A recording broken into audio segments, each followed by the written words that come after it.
Ayiwa Mali kɔnɔ Mali kɔ kan an ka foli bɛ aw bɛɛ lajɛlen maliden bɛ diɲɛ fan o fan an ka foli b'a ye kɔfɛ AES den bɛ diɲɛ fan o fan an ka foli bɛ a ye o tɛmɛnen kɔfɛ k'a fɔ aw ye ko aw denkɛ ni aw balimakɛ n'o ye Saka Mohamed Keyita ye ale de bɛna nin jɛmukan in lase aw ma aw bisimila Korola TV jabarani sanfɛ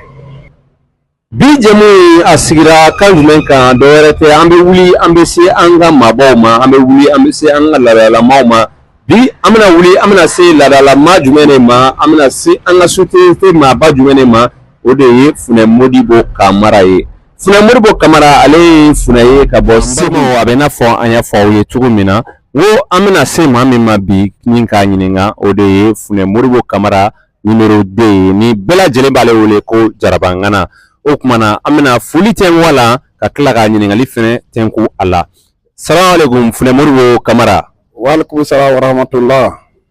Funɛ Modibo Kamara ɲininkali kɔni b'an bolo ka k'i la bi n'i y'a ye an ser'i ma nka yani an da ka don ɲininkaliw ni fɛnw na an bɛ fɛ k'a dɔn e yɛrɛ ye jɔn ye i bɔra min Alhamdulillah rabbil alamina ne de ye Modibo Kamara ye numéro 2 di Jarabangana ka bɔ Segu Dugunikɔrɔ an faso ye Segu ye an ka dugu ni Segu cɛ kilomètre 30 ɲɔgɔnna don Dugunikɔrɔ ye an faso ye ok Funɛ Modibo Kamara o diyara an ye an lamɛnbaaw ni an filɛbaaw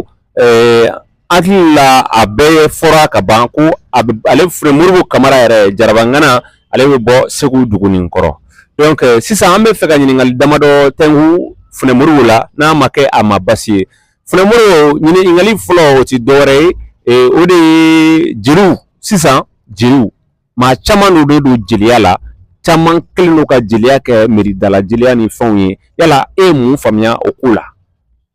alhamdulillah rabbil alamina nɔgɔ kɔrɔfɔ ɲɛna komi i ko jeliya ni ko jeliya an bɛ se ka dɔ fɔ jeliya kan Funɛ a bɛ jeli dɔn Mali kɔnɔ yan jelidu o jelidu bɛ Mali kɔnɔ Funɛw kan ka dɔ dɔn a la jeli kabilaba fɛn o fɛn bɛ Mali kɔnɔ an bɛ caman dɔn a la i ka nin ɲininkali a diyara n ye bi jeliya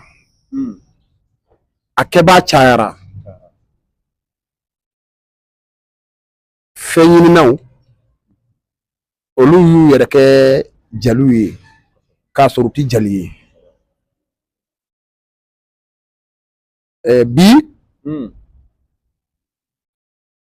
jeli fɛn o fɛn bɛ Mali kɔnɔ a bɛɛ dɔnnen don minnu y'a yɛrɛ ye ani minnu t'a yɛrɛ ye u dɔnnen don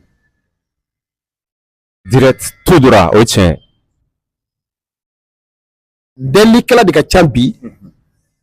mais jeli tɛ jeli man ca par exemple